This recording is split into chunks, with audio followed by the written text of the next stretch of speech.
स्वागत है आपका सिनेस्पिक्स में। मैं हूं दिव्यांशी। कुंडली भाग्य में राजवीर पलकी से अंगूठी न लाने के लिए माफी मांगता है क्योंकि पलकी उससे गंभीरता से सवाल करती है। वह कुछ करने का वादा करती है और पलकी की उंगली में एक प्लास्टिक की अंगूठी डालकर उससे शादी करने के लिए कहता है। पलकी अंगूठी की ओर देखती है और दरवाजा खटखटाने की आवाज सुनती है, जिससे वो डर जाती है। टीम विंडो को अचानक करने में विफल रहती है। शनाया दरवाजा खोलती है और राजवीर के छिपने पर दलजीत को अंदर आने देती है। इस डर से कि वह सब कुछ खो देगी, निधि बेचैन हो जाती है और कुछ करने के बारे में सोचती है। चीकू वह करण से शादी करना चाहती है।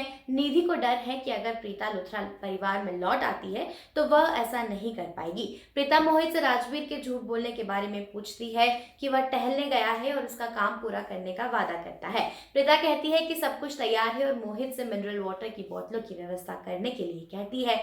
पलकी ने राजवीर को छिपाने के लिए बाथरूम में भेज दिया। दलजीत पलकी को एक फेस पैक देती है और बाथरूम में उसे जाने के लिए कहती है। जब पलकी कहती है कि वो पहले जाएगी तो शनाया बाथरूम में चली जाती है। ऋषभ महेश से पूछता है कि क्या राखी ने उसे कमरे से बाहर निकाल दिया है, क्योंकि करण उसे सलाह देता है।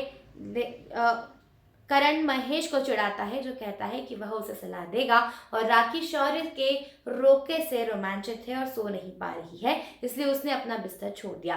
करण कहता है कि महेश झूठ बोल रहा है और ऋषभ से कहता है कि राखी ने उसे कमरे से बाहर निकाल दिया क्योंकि उसने उसे परेशान किया। करण प्रीता को ढूंढकर उसे शौर्य से रोका करने के बारे में बताना चाहता है, जिससे ऋषभ नाराज हो जाता है। ऋषभ कहता है कि प्रीता शौर्य के रोका में रहेगी। राजवीर के रोका के बाद प्रीता मोहित को बताती है कि वह लुथरा हाउस जाना चाहती है क्योंकि वह शौर्य की मां की तरह महसूस करती है और अपने विशेष दिन पर उससे मिलना चाहती है। गुरप्रीत प्रीता से लुथरा हाउस न जाने का आग्रह करता है, इसलिए मोहित उसे शौर्य से न मिलने की हिदायत देता है। प्रीता चली जाती है। जब पलकी उसे दरवाजा खोलने का निर्देश देती है तो राजवीर शनाया से दलजीत के यहाँ छिप जाता है। शनाया के दरवाजा खोलने के बाद पलकी त्वचा की देखभाल की आड़ में उसे बाथरूम में खींच लेती है। पलकी के इशारा करने पर राजवीर भाग जाता है, इसलिए पलकी शनाया को अपनी त्वचा की देखभाल अकेले करने और बिस्तर पर जाने के लिए कहती है। वह सोचती है कि पलकी क्या कर रही है, लेकिन उसे नजरअंदाज कर देती है क्योंकि उसे अगले दिन अच्छा दिखना है। पलकी अंगूठी देखती है और राजवीर के बारे में उसके प्रपोजल को याद करती है।